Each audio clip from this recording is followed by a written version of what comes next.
2.0 என்னோட முதல் ரிவ்யூ பண்றதுக்கு ரொம்ப பெருமைப்படுறேன்.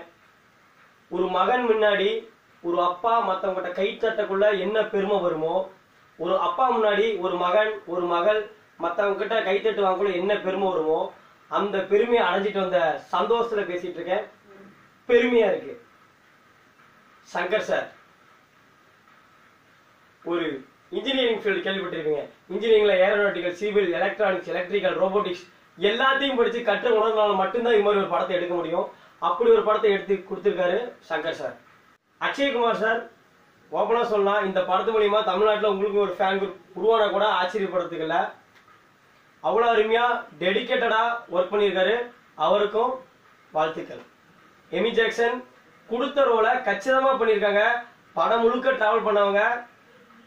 ஒரு விஷயத்தை பார்த்தீங்கன்னா சிட்டி ரோபோட்டே காப்பாற்றக்கூடியவங்க. அந்த அளவுக்கு ஒரு பெரிய ரோல் பண்ணியிருக்காங்க. அவங்களுக்கும் வாழ்த்துக்கள். ரஜினி சார் என்ன மனுஷங்க அவங்க ஃபேன்ஸ் கடவுளா பார்க்கறதுல தப்பே கிடையாது. இந்த வயசுல எவ்வளவு நடிச்சிருக்காரு, எவ்வளவு அழகா ஆக்ட் பண்ணிருக்காரு. அவரோட பாடி லாங்குவேஜ், டைலாக் டெலிவரி, அதாவது ஒரு இன்டர்வல் பிளாக்கு முன்னாடி இன்டர்வலுக்கு மேல ஒரு சீக்வன்ஸ் 2-3 சீக்வன்ஸ் வரும். 2-3 டைப்பா பேசுற மாதிரி மனுஷன் பிச்சை எடுத்திருக்காருங்க. அவ்வளவுதான் சொல்ல முடியும். அவ்வளவு நல்லா நடிச்சிருக்காப்ல. படத்தோட ப்ரொடியூசர் சுபாஸ்கரன். சங்கர் சார் இப்படி ஒரு கண்டென்ட் தராரு, ரஜினி சார் உள்ள நோட்டி இப்படிப்பட்ட படத்தை எடுத்ததுக்கு உங்களுக்கு ராயல் சல்யூட். படத்தோட சினிமோட்டோகிராஃபர் அருமையான வேலை பார்த்திருக்காரு. அவர் என்ன சொல்றதுல 3Dல படம் எடுத்திருக்காங்க. 3Dல என்னென்ன பண்ணணும், என்ன டெக்னாலஜிக்கு போய் முன்னாடி அவர் கத்துக்கிட்டு வந்து அந்த படத்தை எடுத்திருக்காரு. சூப்பரா எடுத்திருக்காரு. நெக்ஸ்ட் படத்தோட மேக்கிங் வைஸ் எப்படின்னு பார்க்கலாம். நீங்க படத்துக்கு போய் உட்காருங்க, மைண்டை தெளிவா ஃப்ரீ பண்ணிட்டு உட்காருங்க. ஒரு நல்ல எக்ஸ்பீரியன்ஸ். நம்ம பெருமைப்பட போறோம். கண்டிப்பா மகன் ஜெயிச்சு கைத்தட்டு வாங்குவான். அப்ப அவன் எவ்வளவு பெருமைப்பட போறோம் அப்படின்னு மைண்ட் செட்ல போய் உட்காருங்களோ அப்படி உட்காருங்க. ஃபர்ஸ்ட் ஆஃப் போயிட்டு அழகா போகும். அதாவது ஒரு செகண்ட் கூட படத்துல நான் திரும்பவே இல்லைங்கிறதா உண்மை. எல்லா படத்துக்கும் இந்த மேஜிக் நடந்துடாது. ஒரு செகண்ட் கூட நான் படத்துல திரும்ப கூட இல்லை. அந்த அளவுக்கு ஈச் அண்ட் எவ்ரி ஃப்ரேம் செதுக்கி எடுத்திருக்காரு சங்கர் சார். மறுபடியும் சல்யூட். படத்தோட பிக்கெஸ்ட் பாசிட்டிவ் செகண்ட் ஆஃப். அதுக்கு ஃபர்ஸ்ட் ஆஃப் நல்லா சொல்ல, ஃபர்ஸ்ட் ஆஃப் செம்மையா இருக்கு. மிகப்பெரிய பலம் அப்படின்னா செகண்ட் ஆஃப் தான். செகண்ட் ஆஃப்ல ஒரு பிளாஷ்பேக் சீன் வரும், சான்ஸே இல்லை. அந்த இடத்துல தான் எனக்கு கொஞ்சம் சின்னதா ஒரு மனசுல பட்டுச்சு. ஒரு ஸ்டோரி சொல்லியிருப்பாங்க, இதனாலதான் இவ்வளவு ப்ராப்ளம் வருதுன்னு. அது இன்னும் கொஞ்சம் மனசை தொட்டுட்டாங்க. இன்னும் கொஞ்சம் ஆழமா அந்த ஈட்டியை பாய்ச்சிருக்கலாமோன்னு ஒரு சின்ன வருத்தம் வந்துச்சு. மற்றபடி எதுவும் இல்லை. அந்த முடிஞ்சதுக்கு அப்புறம் கிளைமேக்ஸ் ஒரு கிரவுண்ட்ல ஒரு ஃபைட் வரும் பாருங்க, சான்ஸே இல்லைங்க. மனுஷன் எப்படிதான் சங்கர் சார் அப்படி யோசிச்சாருன்னே தெரியல. நம்ம ஒரு காமன் மேனா, காமன் ஆடியன்ஸா அப்படி யோசிக்க கூட முடியாதுங்க. நீங்க வேணா படத்தை பார்த்துட்டு வாங்க. இப்படி எல்லாம் யோசிக்கலாமா? எப்படிதான் எவ்வளவு நாள் யோசிச்சாலும் அந்த 4 வருஷம் 5 வருஷம் எடுத்துக்கிட்டாருன்னு நம்ம சொல்லிட்டு இருந்தோம். ஆனா எடுத்துட்டு தப்பே இல்லை அப்படின்னு இப்ப புருவாயிருக்கு. அடுத்தது ஒரே ஒரு சின்ன இது என்னன்னா, அந்த டிரான்ஸ்ஃபார்மர் மாதிரி படத்தை பார்த்துட்டு ஒரு சில ஹாலிவுட் மேதாவிங்க எல்லாம் கிளைமேக்ஸ்ல ஒரு ஃபைட் சீக்வன்ஸ் இருக்கும். அதை பார்த்துட்டு ஓ இது இப்படி இருக்குன்னு சொல்லுவாங்க. நம்பாதீங்க. நம்ம தரத்துக்கு நம்ம உழைப்புக்கு அருமையான ரிசல்ட் கொடுத்துருக்காங்க. ஒரு சில அதை பார்த்துருவீங்க. வேணா இந்த ஒரு சின்ன ஒரு 2-3 நிமிஷம் சீக்வன்ஸ், 2-3 நிமிஷம் சீக்வன்ஸ் வரும்.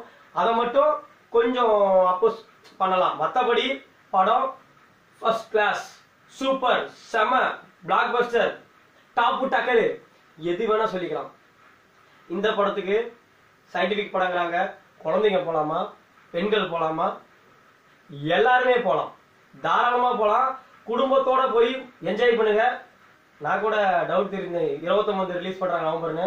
ஆனா விசாரிச்சு பார்த்ததுல பர்ஃபெக்டான டேட். இன்னும் ஒரு மாசத்துக்கு, இன்னும் ஒரு 40 நாளைக்கு எந்த பெரிய படம் ரிலீஸ் ஆக போறதில்ல. தமிழ்நாட்டுல மேக்சிமம் தியேட்டர்ல இந்த படம் மட்டும் தான் ஓட போகுது. கலெக்ஷன் வைஸ் ப்ரொடக்ஷன் ஹவுஸ் கவலைப்படாதீங்க, கேரண்டி அடிக்கும். குடும்பத்தோட பார்த்து கோலாகலமா என்ஜாய் பண்ண வேண்டிய ஒரு தமிழ் படம், பெருமைப்பட்டு வெளியில வரக்கூடிய ஒரு தமிழ் படம். ஸ்ட்ராங்கா சஜஸ்ட் பண்றேன். கண்டிப்பா போங்க. எல்லா படத்துக்கும் ஒரு மேஜிக் நடந்துடாதுங்க. ஐயோ இன்னொரு டைம் பார்க்கணும். இந்த படத்துக்கு அந்த மேஜிக் நடந்திருக்கு. எனக்கே சொல்ல இன்னைக்கே போலாமா, மறுபடியும் போலாமா, எப்ப போக முடியும் அப்படின்ட்டு காத்துக்கிட்டு இருக்கேன். 3Dல பார்க்க அவைலபிளா இல்லாதவங்க உங்க ஊர் 2D தியேட்டருக்கே போங்க. கண்டிப்பா நல்ல எக்ஸ்பீரியன்ஸ் கொடுக்குது 2Dலயே. 3D பார்க்க அவைலபிளா இருக்கவங்க கேரண்டியா 3D தியேட்டருக்கு போய் படம் பாருங்க.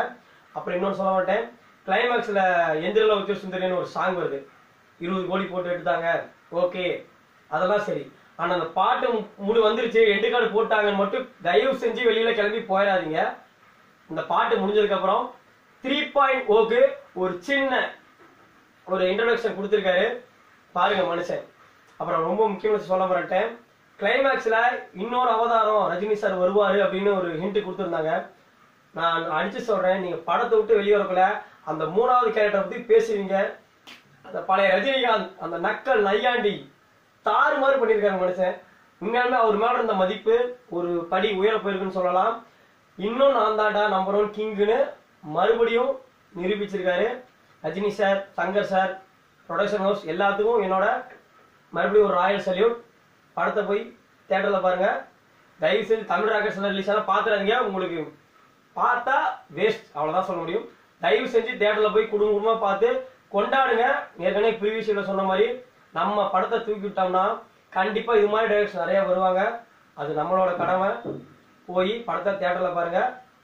ரஜினி சாரை பிடிக்கல, அரசியல் கொண்டான்னு சொல்றவங்க அரசியலை தவிர்த்து எல்லா அரசியல்வாதியும் யார் போய் பார்த்தாலும் ரஜினியை நடிகனா கண்டிப்பா பிடிச்சு அவங்க ஏன் சின்ன கைத்தட்டி தான் வருவாங்க. அந்த மேஜிக் கண்டிப்பா படத்துல நடக்கும். இன்னொரு வீடியோட ரிவ்யூவோட உங்களை சந்திக்கிறேன். தேங்க்ஸ்.